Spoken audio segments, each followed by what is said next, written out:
What's going on, everyone? Welcome back, and welcome to the first night of 2 nights of the big bumper How Good is Wrestlemania special. I'm joined, as ever, good for a view bump on the channel. I've got Ryan 118 below me, and next to me I've got his first time. It's a on the pleasure, channel. mate. I feel like that. Oh, it's my mate. I'm sorry, I didn't mean it up. It's a pleasure. No, mate, you go. don't worry. I like being utilised in any way that I can, Jake. Don't mind me. You're a slag for the attention.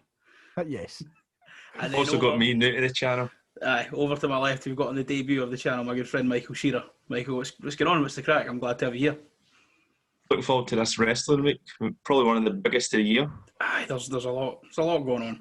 So as I mentioned, this is night one of my 2-night bumper How Good is Wrestlemania special, because WrestleMania is 2 nights this year. So tomorrow I've got famous Twitter New Japan gift master Kieran on to speak about the experience of going to a WrestleMania. But right now you're just here to listen to 3 wee guys talk about wrestling. So I guess we'll just start it off and we'll go to Ryan first. Ryan, what's your first WrestleMania you remember watching? The first one that I remember, this kind of branches off into 2 stories, because there's like the first WrestleMania I remember watching, and then there's the first WrestleMania I remember watching like live, which was just a completely different experience. The first one that I remember ever kind of keeping seeing the highlights of in the next day, and that was 23. But the first that I ever remember watching live was WrestleMania 26, and that's the one that kind of stays in my memory the most in terms of just staying up for the whole thing, experiencing it for the first time, got to school and talk about it the next day and all the rest of it, which was an alright media, but it was the tear jerking at the end, watching Shawn Michaels watch up the ramp, you know. It's one of those that's a lot of good. There was some good stuff on it, but it's just everyone just remembers it for that one match. So Mike, what was your first WrestleMania? Only a year later, surprisingly, WrestleMania 24. Which was a very good Mania, in my opinion.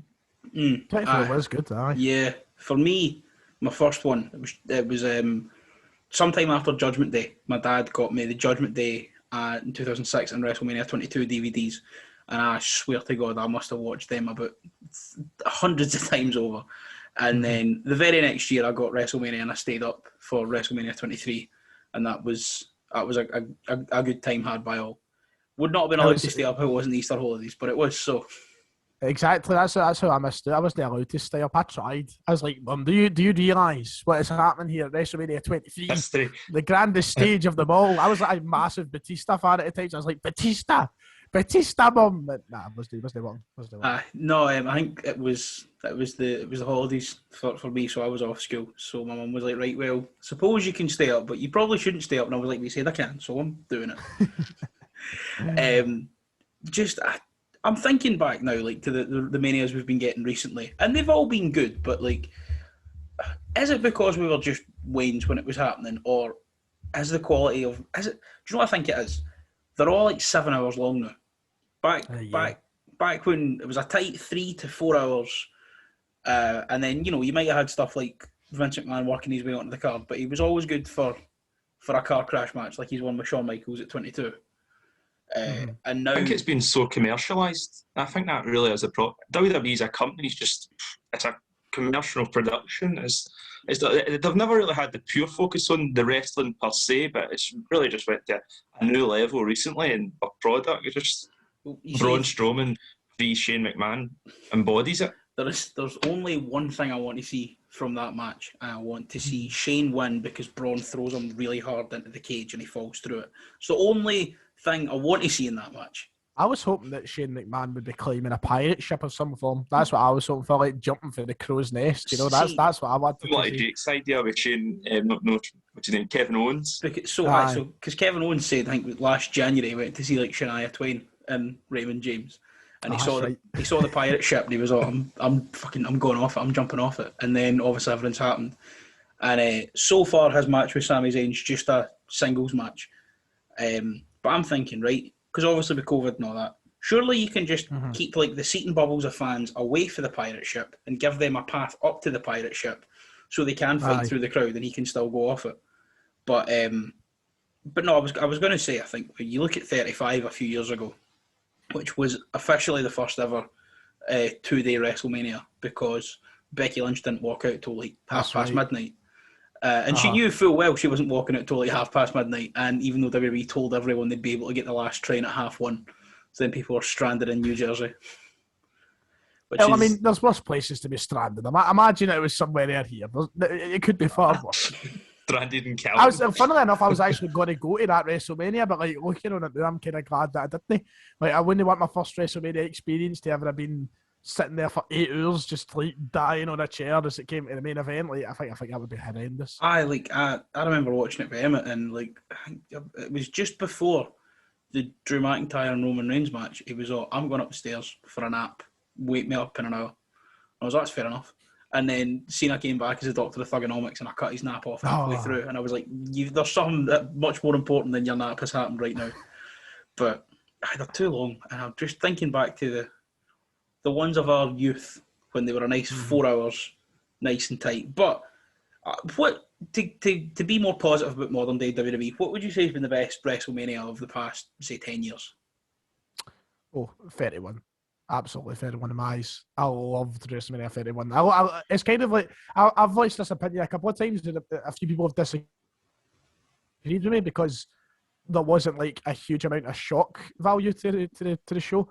But I thought that every match was solid, and then just Raw ones at the end is just incredible, like absolutely unbelievable. Like, that was one of my favourite moments ever. So 31 for me, I just thought was a solid show from start to finish. Fair enough. Michael, what you think? I'd probably say 25. Just that Shawn Michaels and Undertaker match that was absolutely phenomenal. You have stepped outside the 10-year limit there, Michael. I think you'll find that was 2009. 27 and onward. We're approaching 37. You have ruined the sanctity of the Jake McFarlane channel.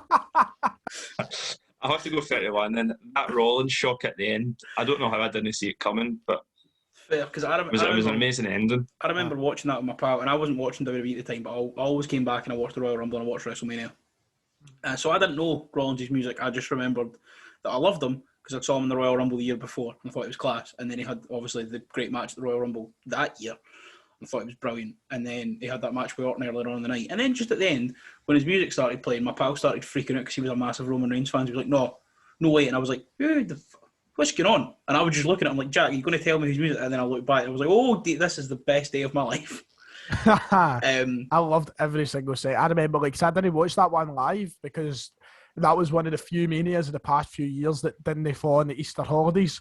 So I remember the whole day in school on the Monday, like going in and like refusing to listen to anybody speak. Like, I had my ears covered the whole day, didn't check my phone once, and like I lost my marbles watching it in the house after school, man. It was crazy. I think for me, I'd be inclined to agree with you that 31's probably one of the best ones.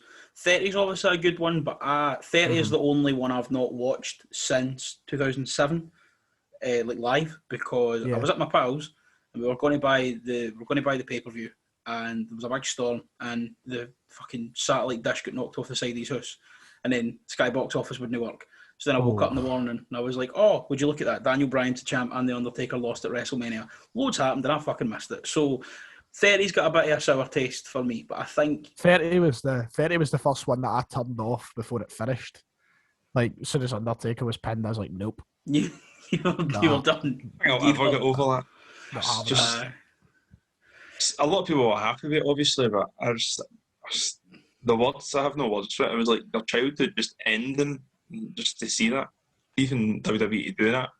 Because I woke up and I was like, oh, I'll watch WrestleMania at some point, and then I saw that and I was like, I have no desire to watch WrestleMania now. Went back and I watched it a few years later, but at that time I was like, no chance. But did you not want to go back and watch the famous Women's Battle Royal? What the one that was AJ Lee, and then she lost the title the next night. And I remember it was on like Total Divas, and they were pure panicking for time. Oh my god, they don't have enough time to fit the match in. Because I watched Fighting My Family with Megan, and at the end it ends with Paige, beating AJ Lee. And then and Megan was like, what's that match actually like? And I was like, you know what? I don't know. There's more fucking moves in the movie in that match. More happens in the fucking dramatised version of that match than happens on the actual match that Paige won the title. But I'd have to go I think outside of 31 and 30 as well, I really enjoyed 35. Really enjoyed 35. I think I've said on here before that I think Kofi Mania is more impactful than Daniel Bryan winning at Mania 30 because it was Daniel Bryan he then overcame. Then you also had Becky Lynch being the greatest professional wrestler of all time and pinning Ronda even though she kicked out at 3 like she was Hulk Hogan. That was a bit shit. There still is questions about that, isn't there? In WWE about Ronda kicking out of that. Was it meant? Was it not? It was probably just her because she's that's the thing. She came in, she was brilliant at all the moves, but then she just couldn't hack a slagging, and you're like, right, well, it's wrestling, so grow up. Aye. I see. I really liked 35. I loved it, but just the thing that ruined it was the time it went on for me. And then I don't know. The main event just didn't deliver for me. It was just like, and I don't even know if that's down to the three, and I think it's just down to the fact it took that long to get to it, and then you're expecting much more. It was just but I loved everything outside of the length of it. A brilliant show because I thought Batista and Triple H and that was brilliant. Oh, it was just big dumb. The nose ring bit. Oh, that's absolutely brilliant. I mean, it was such a daft match, but yeah, I loved it. It's as well that like Batista just on his entrance for his last ever match just like trips getting into the ring. Still can't believe he done that. We mentioned the Undertaker losing the streak there, and I'll have to ask you for your favourite Undertaker streak match. And I have a feeling they're all going to be one of two. Is it 2 years in a row? Are we thinking? Because mine is 100%. My favourite wrestling match of all time for a very long time was Shawn Michaels and Undertaker at WrestleMania 25. It was 25. It's that spot with who is it? The cameraman. The cameraman. He just comes out the ring. I don't know how the Undertaker didn't die. Like I don't know how he didn't die. Even though how he had that in him, man, at that age. The match he had with Batista at 23. No, Edge at 24. Sorry, it's like one of the only times he's hit that dive to the outside and it's not looked like he was about to land on his head and die horrifically. But I know for me, 25 is the best streak match. 26 was good as well, to be fair. That was about to say that's mine. I'll always go against the grain and say that one's my favourite. Just because of the emotional attachment Shawn Michaels has been and always will be my favourite wrestler of all time. So watching that last match is like, right, this is it. This could be it. But then I start believing. Then I start thinking, oh my God, Shawn Michaels is actually going to win here. Like the streak is over. Michaels goes on, and as soon as he gets up, he just keys at the final like that. The Undertaker just that's my favourite. I think the storyline up to that match was amazing with Shawn Michaels. Yeah, I like that as well. Like when he gets obviously Royal Rumble and then he gets put at the Royal Rumble and he just looks Elimination Chamber as well. It's the bit after the Royal Rumble when he gets thrown out and then he just tries to get back in because he can't accept the fact that he's no wrestling Undertaker. So is that the same for you, Michael? One of them two? Because I feel like that's everyone's answer. I think I would just go for 25 with that spot with the cameraman. I just love that. To come straight out. Brilliant. I mean, everything he did from Batista at 23 all the way through to Punk at 29 was just on another level. Just consistently every year. Match of the night. It was crazy, especially like for the age that he was getting. I know, like obviously, kind of booted the arse at it, be going on a bit further, but like so between like those few years were just those few years because like the back-to-back Triple H matches as well, they're up there. Like you can easily see one of them as well. See that bit in the Hell in a Cell when Shawn Michaels fucking switching music some into a pedigree and he still kicks out.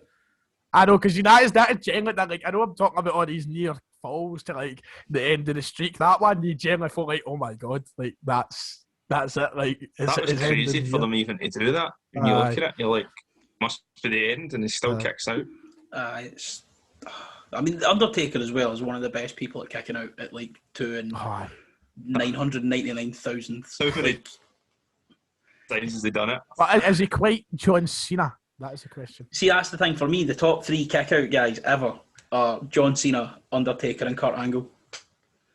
There's something about Kurt Angle. Kurt Angle. That's a good 3. I remember watching Kurt Angle in TNA, and like I was watching like a TNA show, and everyone was like kind of looking at the ref, or like they were like you could kind of see their eyes are open. Kurt Angle just he's over this way, the other way from him, and he still manages to just at the very last second But those three are.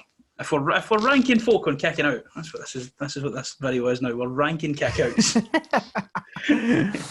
at the bottom of it is Rollins' Ronda kick out Rousey. against Neville was brilliant on Monday Night Raw. That's right. Aye, when they fought for the title. I literally thought Neville won that. Aye, I watched that back now. Obscene. I watched that back now, and I know full well he didn't win that. But every time I watch it back, I'm like, he's fucking done it. Aye, I still believe. remember watching it live in the living room, and even like my mum was like, "What was it?" Aye, but I know back to WrestleMania. So obviously the Undertaker has had many storied matches there. But if we have to take the streak out of the occasion, or out of the consideration rather, what would you say your favourite Mania match is? And it might not even be an Undertaker match, but I know for me my favourite WrestleMania match is the 25. So I have to take that out. So we're talking about our favourite match outside the Undertaker and I. For me, it's always been. I feel like this is just becoming the Shawn Michaels appreciation show. But God damn it, his name was Mr. WrestleMania. So how can you blame me? Mine's has always been Michaels and Jericho at Mania 19. I love it. Absolutely love it. Incredible match, and then afterwards the low blow. Mola, love it. That's fair. I think I'm going to throw into the mix Eddie Guerrero and Kurt Angle from Mania 20. Good shout. But also on that show, you've got, I think, one of the most underrated WrestleMania matches ever with Jericho and Christian. Aye, that was really good. And then the triple threat main event with Benoit and DX. Just a good Mania. It was a very good Mania, in fact. Very good Mania. What were you to think here? I'm really racking my brain going through all of them, even recent ones, to think. I started watching it earlier today. I forgot how it's actually. Like, I don't think it matches up to the other two, but I enjoyed I was watching it today. The first Undertaker Triple H. It's actually quite an underrated match. Like, that was quite good. I watched that this morning. But Major's 19. Major's definitely 19. I'm going to go for something a wee bit different, just because it's realism. Actually, what happened during the match. I'm going to go Angle Lesnar. I watched that injury. And there's something about WrestleMania 19 because I saw somebody describe it as like an art house WrestleMania. Like it was the way they did everything felt like it should have been happening in like nowadays. It was happening in 2003, and no one really knew they wanted like a match like Lesnar Kurt Angle. No one really knew they wanted matches like the opener with Matt Hardy and Rey Mysterio. Like no one knew that that's the wrestling that they liked yet, but it was just, it feels so perfect in time like now, and then you realise that it was 2003 and it just gets really weird, but that is a good WrestleMania. Even really so young in his career, Lesnar wanted to show how much he could go against somebody like Kurt Angle, like one of the best wrestlers ever. It was just so impressive, despite the mistake he made, obviously. Like the thing is as well, because that's the thing going into that match, like Vince was all, by the way, Kurt's neck is held together by like duct tape and like prayer. So be careful with him. And then he's the one that fucked it up. Because they did like the thing where he challenged them on SmackDown on the Friday, and that was because if Kurt wasn't able to make it to Mania, they would take the belt off him, and they had Benoit waiting in the wings to go on with Lesnar in the title match. But then Angle was able to pull through, but that's a very good match. Seeing as we are speaking about WWE though, and they're one for just filling our hearts with joy and then just punching all the air out of it. What's one of the top matches you think's had like the wrong winner, and they've like made an arse of it? Because I have two instances, and they're both a fucking Charlotte Flair match. Would you believe it? Would you believe it? 34... You don't like Charlotte Flair, Jake? Oh, I do. I love her, but she shouldn't have won against Asuka or Rhea Ripley. The Asuka one was baffling. Like Rhea Ripley, absolutely too. I think that was a bit weird, but the Asuka one was so baffling. Like I don't even feel like they built the match to suggest that Charlotte winning could even be a possibility. So, and then it happened. You're like, well, what was the point in that? I remember like one of my pals was like, I think Charlotte's going to win because there was something that was said on SmackDown. And I was like, what? And he goes, I've watched it back. And I can't work out what it was, but I remember watching SmackDown live, and she said something in a promo, or Asuka said something in a promo, and my pal just went, I think she's going to do it. And then he's not been able to work out what it was since, but she did it. And then they did the weird thing after the match, where I think whilst everyone was a wee bit like, here, wait, what? They've been building Asuka for nearly 3 years for her just to lose to Charlotte. To then just like, to take everyone out of that moment, they just then had Cena totally steal Charlotte's moment as well from beating Asuka and run all the way up the ramp. But I do not regret a single moment. That was amazing. Oh, that was great. It was so weirdly timed though, wasn't it? Like, surely they make something out of Charlotte there and then they do that. Like, what? I have my one criticism. Excuse me, of all the Cena Undertaker stuff. My one criticism. He showed up to Mania as a fan. He was drinking his pints. He was getting steaming in the front row. He was having a great time. And then he runs to the back to fight the Undertaker, and he comes out in his pre-prepared wrestling jorts. He was in a normal pair of jeans. I would have fucking loved it if he came out in a pair of jeans that have quite clearly had the legs cut off them. Because he didn't show up. He didn't show up to WrestleMania preparing to wrestle. He just showed up in jeans and trainers, and then he went, "Wait a minute, I've got a match now. Who's got some scissors?"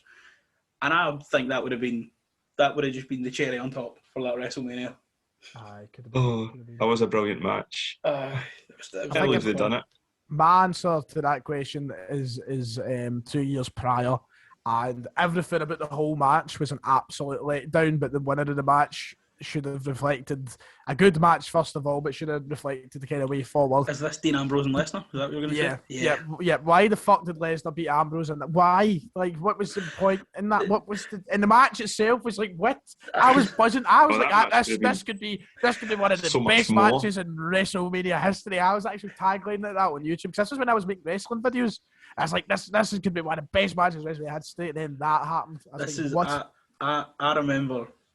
Similarly to my pal calling that Charlotte was going to win the match against Asuka, I called that it was going to be naff.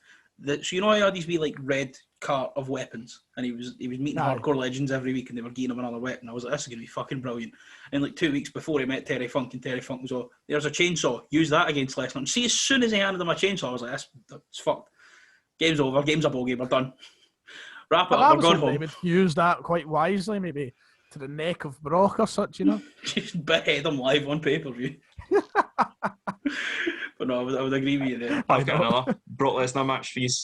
The Undertaker. I don't think he was the right person to end the streak, to be honest. They could have held it for a new generation of talent. I've always been pure 50-50 with the whole Brock Lesnar thing, because part of me is like, right, if anybody was to beat him, I feel like it should have been something like, because I always had in my head it should have been something like Bray Wyatt, but then I look at it and the other side of it and I'm like, well, if it was to be somebody genuinely believable, Brock Lesnar is meant to be like this mad beast, and like he's like the only person who could beat him, sort of thing. He took that then into the match with Cena at SummerSlam when he then just also flattened John Cena like he was a fucking lorry. That's the thing. The streak for me is like, I do and I don't like that he broke the streak because it led to such good stuff after it, but also I think, like you said, the person who should have ended the streak should have been someone like a Bray Wyatt or an Aleister Black or even like a Finn Balor. But just give it to the new spooky boy. Even WWE, it could have been Reigns a lot earlier. Yeah. If they really want to cement him as the talent. See, the thing is though, like the thing is with Reigns is, unless he was to win it at the point Reigns is at now, I think if Reigns was to have broke the streak at 34, I think he could have further harmed him, especially the way he was getting. Because people were getting fed up of him being the main event, I'm winning titles and this and that thing. So I think if he broke the streak, I think people would have lost it. But if he broke the streak under what he's doing just now, people I think would have loved that. I shoot a counterpoint to that though. If Undertaker had gone undefeated, they had that match they had at 33, where it was all built the whole, this is my garden, no, that's my yard, all that pish. Right, shite build up, but then the next night on Raw when he stood in the ring for like 8 minutes soaking in the booze and then just said, "This is my yard now," and dropped the mic. If they'd done that, that'd have been the first person to beat him, and then they like properly pulled the trigger on a heel turn and didn't just fanny about with him. But that could have worked. He would have been a bigger heel. Because he would have been like a proper heel, wouldn't he? He could have been like one of the biggest heels ever. Like the way that he's acting just now, if they pulled that trigger the night after that, maybe then that could have been successful. Different level, man.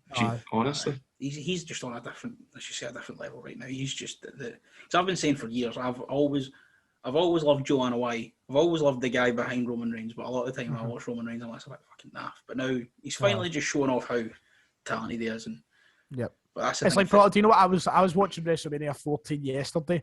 I was like, because I just stick on old Mania as the week building up, so I stuck on 14, and it was coming up for The Rock versus Shamrock. So the Rock was entering. It was an extra domination feud, and that was coming out with a Continental title, and I was like, that is like so Roman just now, like he's getting into his element sort of thing. Like The Rock was so cocky and like young and like just his face. I was like, that is generally like Roman right now. That's fair. I mean, the pair of them had to go through a lot to like finally find where they belong on the card. But I suppose I think everyone did have an idea about Roman, if you know what I mean, that he was going to be an amazing heel. Like, even so early in his career, and they were trying to push him as this red meat babyface, you could definitely see that if they turned him heel, that he would just be one of the best heels that they've had. That's the thing as well. They finally like succumbed to the pressure of turn Roman heel after years of us going. We want something like we boo him all the time. Just like change him so that we actually enjoy what we're being presented. But if they think for a second he's going to get booed at WrestleMania, if they think for 1 second he's getting booed, they're wrong. I would boo him. That's just because I would boo. That's just because you're a filthy mark. Of course.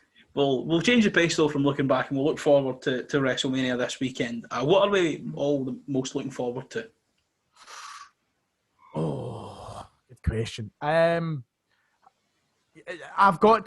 would be lying if I didn't say, and it's annoying because it's been ruined to an extent. And I know you're a fan of it, Jake, but for me it's been ruined slightly with the introduction of Logan Paul. But I would be lying if I never said Owens and Zayn. I have been a Kevin Owens follower since the body days of him running about the Ring of Honor. I love him. I always have loved him, and I have been waiting for the Mania match between him and Zayn for the last 5-6 years. So I've got a theory. So I've got a theory of how you can effectively incorporate Logan Paul into this match, and it'd be perfect. So they announce it as a false count anywhere because obviously it should be a false count anywhere, and then Kevin's been saying he wants to jump off this pirate ship, so they get over there and he puts Sami on the table. He's punching fuck up, and then he climbs up the pirate ship and he jumps off. And Sami's camera crew are there as well, filming it. Aye. And then Logan Paul comes in. Call back to when Sami pulled Kevin off the table at Hell in a Cell, saves him, and then Sami goes in for the pin. And then when we finally get Sami Zayn's documentary on the WWE Network, the last thing we see is Sami Zayn pinning Kevin Owens clean as a whistle at WrestleMania. And he can be like, well, look at the footage. There's me pinning you. Nothing's happened there. Fair. Right, okay, fair. I just want as minimal vocal presence as possible for Logan Paul. I don't mind physical presence as much, but the vocal presence, just let's keep it as minimal as possible. I think that would be a good way to get him involved, and realistically the perfect finish to that match. I feel like there is that, and I'm not comparing him to the influence that Mike Tyson might have had on Michaels and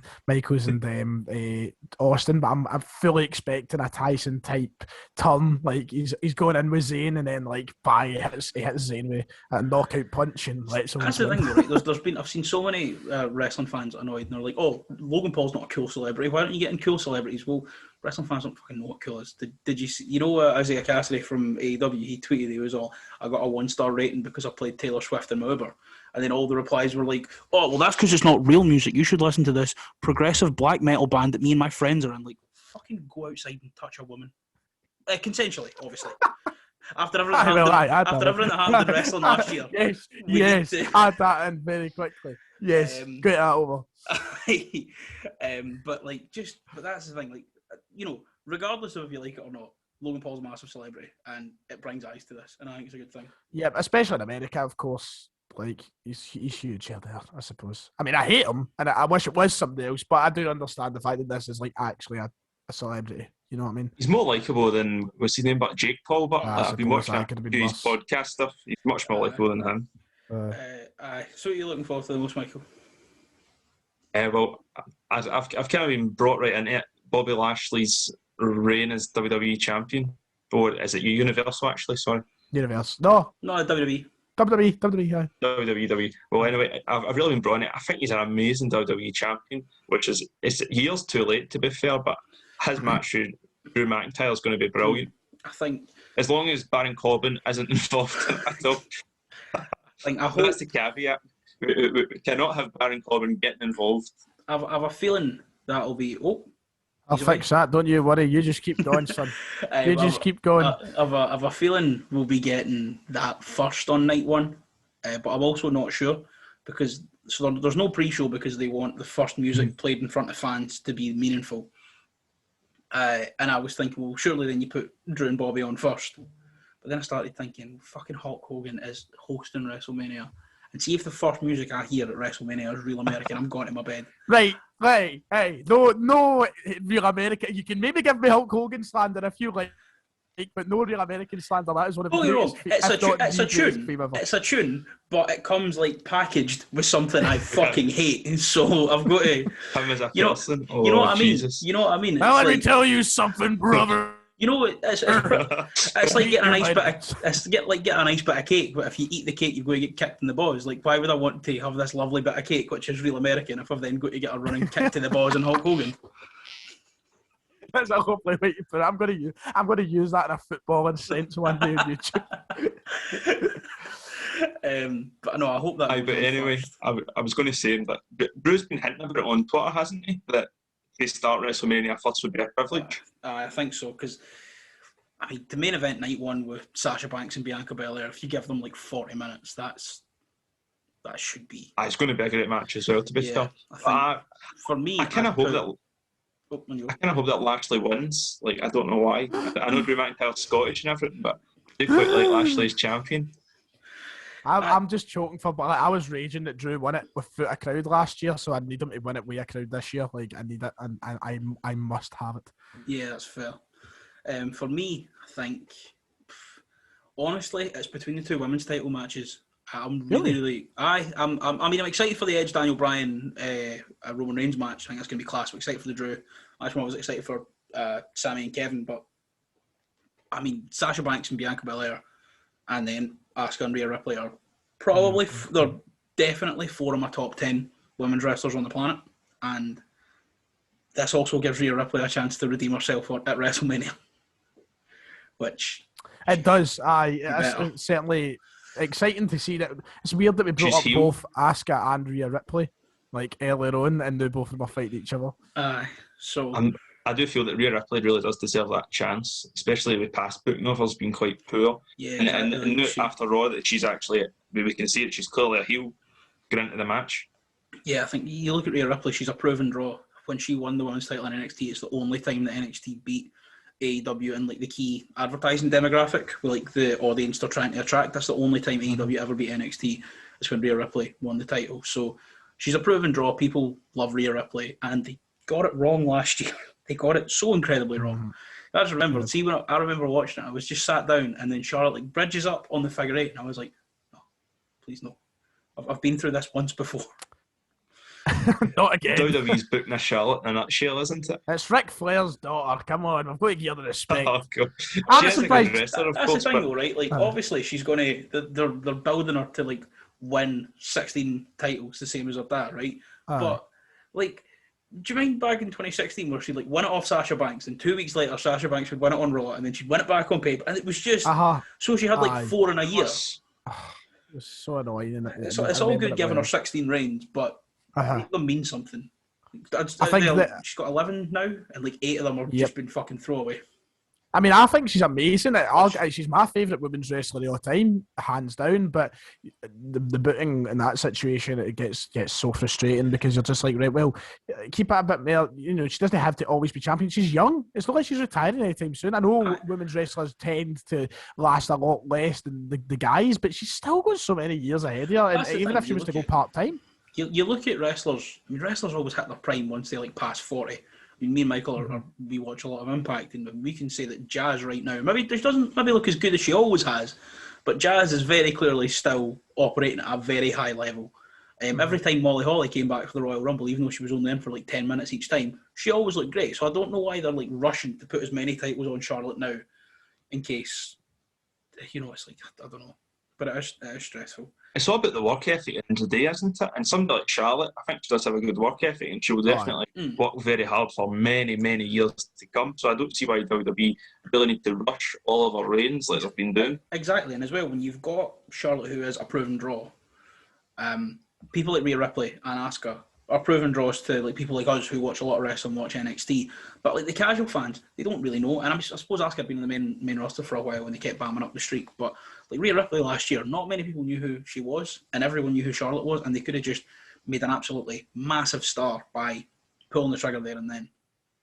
But I've just seen now I can't running out believe of that time. not one of us said the Bad Bunny match, which I'm very excited for the Bad Bunny match. Actually, I'm so that excited stuff on for Raw with the Bugatti was. No Bad Bunny slander. I love him. I think he's class. This is stuff with the car. Because obviously it was originally meant to be a tag match, and then John Morrison got hurt, and then it was a singles match, which I was less excited for. But now we've got a tag match where you can just make a star out of Damian Priest. I mean, he's been training 3 days at the Performance Centre every week since January. So apparently he's in good ring shape. So hopefully that's good. But I am conscious we now have 3 minutes left on my little shitey, not upgraded Zoom meeting. So you still got me host it, man. I'm stealing the Zoom off a friend of mine now, so it can last another day. Fair. Well, as we approach the end, I'll give the floor up to you for some final thoughts before you can plug away at all your social medias and your what have yous. My final thoughts is this. I'm just happy that there's going to be a crowd. Like that is, I think we've not even talked about that as much as we probably should. It's going to be mad seeing a crowd. What is the official number again? Very quickly, like if they said, I think they said 20,000 originally, then they tried to up it to 45,000, but I think they've went back down to 20,000. Is it? Well, nonetheless, I'm going to be buzzing to see a crowd at Mania.